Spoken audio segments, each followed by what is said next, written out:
আজকে ছেলের আবদারে কি রান্না করেছি সেটা আপনারা অলরেডি ক্যাপশন দেখে বুঝে গিয়েছেন। আর আজকে সম্পূর্ণ রান্না করেছি আমার ছেলের আবদারে। তো আজকে কি রান্না করেছি শুক্রবারে সেটা সম্পূর্ণ ভিডিও আমি আপনাদের সাথে আজকে শেয়ার করব। আপনারা যারা ফেসবুক পেজ থেকে আমার ভিডিওটা দেখে থাকেন তারা লাইক, কমেন্ট এন্ড শেয়ার করবেন প্লিজ। ফলো বাটনে ক্লিক করতে কিন্তু ভুলবেন না। আর যারা ইউটিউব চ্যানেল থেকে আমার ভিডিওটা দেখে থাকেন কি করে লাইক এবং সাবস্ক্রাইব করবেন, বেল আইকনে ক্লিক করতে কিন্তু ভুলবেন না। হ্যালো এভরিওয়ান, আসসালামু আলাইকুম। আমি সাথী আলহামদুলিল্লাহ আমি ভালো আছি, আশা করি আপনারা ভালো আছেন। Welcome my new another daily blog. তাহলে চলুন সকাল সকাল ব্লগটা শুরু করে ফেলি প্রতিদিনের মতো। তাতেই আপনাদের ভাইয়াকে দিয়ে পাউরুটি আনিয়ে নিয়েছি, যেহেতু কালকে শুক্রবার আর আমি একটু উঠতে লেট হয়ে যাবে, তো তার জন্য পাউরুটি দিয়ে ডিম দিয়ে ভেজে নাস্তাটা করে নিব। তো সেটাই করে নিলাম। মার নাস্তা মার রুমে দিয়ে এসেছি, আর এখন আপনাদের ভাইয়া, আমি আর আমার ছেলে নাস্তাটা করে নিচ্ছি। নাস্তা করে আবার অনেক কাজ আছে, যেহেতু আজকে ছেলের পছন্দ মতো রান্না করব, আর সেই রান্নাটা একটু ঝামেলা বেশি কিন্তু খেতে অনেক মজাদার। তো যাই হোক, সকালে উঠে আমি আগে গরুর মাংসটা ফ্রিজ থেকে বের করে ভিজিয়ে ছুটিয়ে প্রসেসিং করে আমি সব মশলা দিয়ে হাতে মাখিয়ে আমি গরুর মাংসটা কুকারে বসিয়ে দিয়েছি।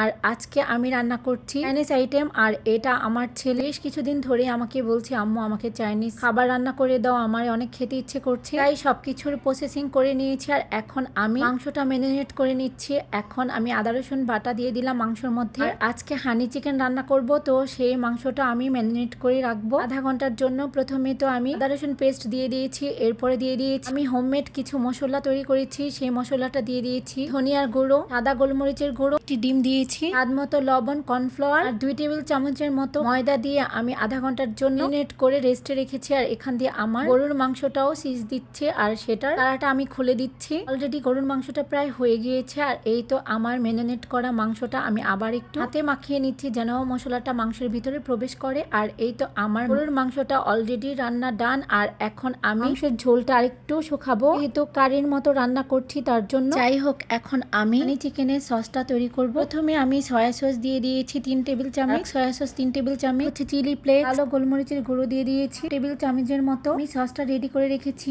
এর ফাঁকে আমি ম্যারিনেট করা মাংসগুলো খুব ভালো ক্রিস্পি করে ভেজে নিচ্ছি। অলরেডি আমার গরুর মাংস রান্না করা ডান, আর আমি উপর দিয়ে একটু হালকা পরিমাণে জিরা গুঁড়া ছিটিয়ে দিচ্ছি। আর এখান দিয়ে আমার মুরগির মাংসগুলো খুব ভালোভাবে কড়া করে আমি ভেজে নিচ্ছি। তো আমার কড়া করে ভাজা হয়ে গিয়েছে, আপনারা অলরেডি দেখে বুঝতে পেরেছেন। আর এখন আমি এক এক করে মাংসগুলো উঠিয়ে নিব। হানি চিকেন রান্না করলে মাংসটা একটু ক্রিস্পি করেই ভাজতে হয় কড়া করে। আর এখান দিয়ে আমি ক্যাশনাট সালাদ করার জন্য আমি সালাদগুলো কেটে নিয়েছি। এখানে গাজর কুচি করে নিয়েছি, ক্যাপসিকাম কুচি করে কেটে নিয়েছি, শসা কুচি করে কেটে নিয়েছি, হচ্ছে বিট কেটে নিয়েছি। যেহেতু চাইনিজ আইটেম রান্না করব, ক্যাশনাট সালাদটা হলে কিন্তু আরো বেশি ভালো হয়। আমি এখানে পোলাও চালগুলো 80% এর মতো সিদ্ধ করে নিয়েছি, যেহেতু ফ্রাইড রাইস রান্না হবে, হানি চিকেন রান্না করব। তো এই সসের মধ্যে চিনি বা মধু দিতে হয়, আমি একদমই ভুলে গিয়েছি। আর এখন আমি চিনিটা দিয়ে নিচ্ছি। আলহামদুলিল্লাহ আমার সসটা রেডি। আমি চিকেন ভাজা তেল দিয়ে রান্না করছি, তেলটা গরম হয়ে গিয়েছে, আর আমি সবগুলো সস দিয়ে দিলাম। এখন সসগুলো পুরো আঠালো করে নিচ্ছি, আর আমার আঠালো করা হয়ে গিয়েছে। আর এখন আমার ভাজা চিকেন গুলো আমি মশলার মধ্যে দিয়ে দিচ্ছি, আর ভালো করে মিক্স করে নিচ্ছি। এই চিকেনটা একদমই পুরোই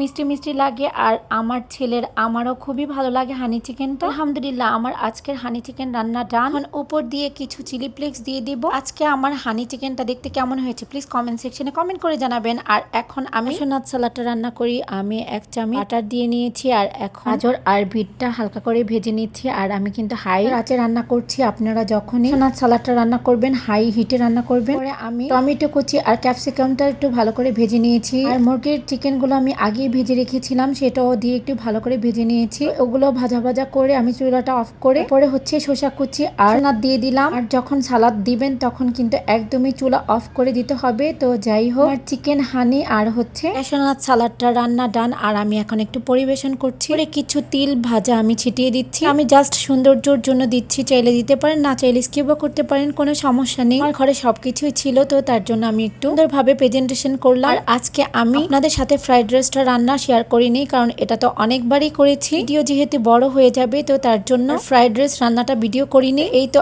আমার পরিবেশন করা সম্পূর্ণই ডান। আর আপনাদের ভাইয়া লাস্টে সে আমাকে বলছে যে অনেক সুন্দর একটা ফ্লেভার আসছে, আমি এখনই খাবো। আমি বললাম পরে খাও, তো সে শুনে কার কথা সে খেয়ে নিয়েছে। আর আজকে হচ্ছে ফ্রাইড রাইস, ক্যাশনাট সালাদ, আর হচ্ছে হানি চিকেন, বিফ কারি, যা যা রান্না করেছি সবকিছুই আমি আপনাদের সাথে শেয়ার করেছি। আজকে নাকি চাইনিজের আইটেম রান্নাগুলো অনেক মজা হয়েছে, এত কষ্ট করে রান্না করেছি, প্রশংসা শুনলাম, আলহামদুলিল্লাহ ভালোই লাগলো। যাই হোক, খাওয়া দাওয়ার পরে যেগুলো অবশিষ্ট ছিল ওগুলো বক্সে করে ডিপ ফ্রিজে রেখে দিচ্ছি। এখন আবার মেজো আপুর বাসায় চলে যাব। তো মেজো আপুর বাসায় কেন যাব কিছু দেখার জন্য নেক্সট ব্লগে চোখ রাখবেন। আজকের ব্লগটা যদি আপনাদের সবার কাছে ভালো লেগে থাকে প্লিজ কমেন্ট সেকশনে কমেন্ট করে জানাবেন। আজকে ডেলি ব্লগটা এখানেই শেষ করছি। ভালো থাকবেন সবাই, আল্লাহ হাফিজ।